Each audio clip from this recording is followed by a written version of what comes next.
Bismillahi en puɗɗorima e inde geno biyowo kun laato.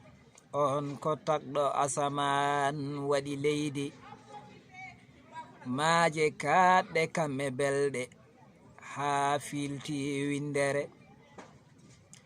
O feŋiri ndin leydi kaaƴe ɗen kaaƴe, o waɗi hen cewle ene juppa e calli ene ila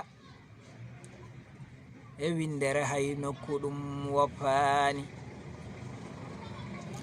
Leɗɗe kam e huɗo tarni e mum ndiwri haa e kulle laadoje hay hen geɗel o woppani. Ɗum fof ko yone moro tagore taare ko o woni Allahu. On biyowo kun laato, on ko Rahmanu jom yurmede. On cettaniɗo maniri oɗo jikku mum, en ñaagimomo yurmede. On cettanaɗo jikku mum to jibinaɗon e Makkatul Mukarram. Yimɓe noddirimo pewɗo, nunɗuɗo, moƴƴo, kono noon inde ɗe fof ɓe kawri ɓe tottimo garat wiide al-amin. On ko Hammadu ibnu Abdallahi. Caggal duuɓi capanɗe 4 Allah nelma wi o ko Muhammadu ya Rasulallahi.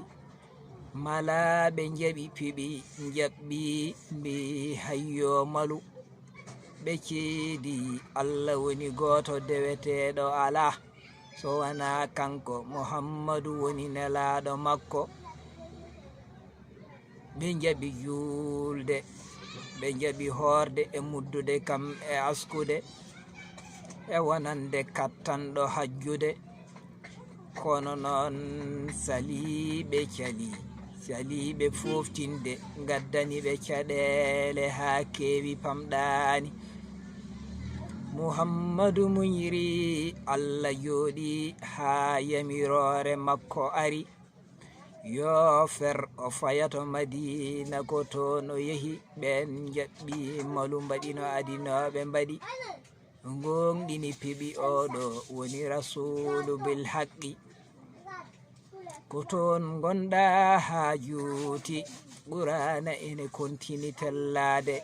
Nyawoje kañum e jamiroje ene ngara haa Allah yamiri.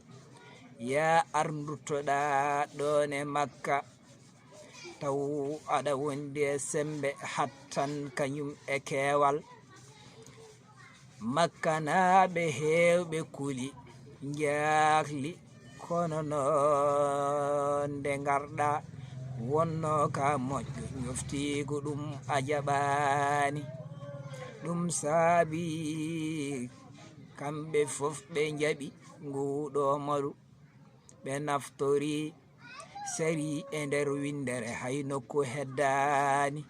Jamma mo jiiɗa aduna belamma waɗi, ko wonno e maaje kañum e ndiwri hay e nokku e aduna ɗum heddani. Kulle ladde kam e wuro e kala ko jogino fittandu jaɓi seedi ɓurɗo windere jibinama. Ɗum ɗo ko giɗoma jiɗɗoma, jiɗirɗoma sababu nelɗoma. On ko Tijjani wiyete, o yimmande ɗo yimre, omo rokka ɗum jinnaɗo makko gorko biyeteɗo Muhammadu Siraji Baro. Omo wiya yo barke mum saro e aduna taw hay nokku woppani. Amin ya rabbal alamin. Allahumma salli ala sayyidina Muhammadin sallim.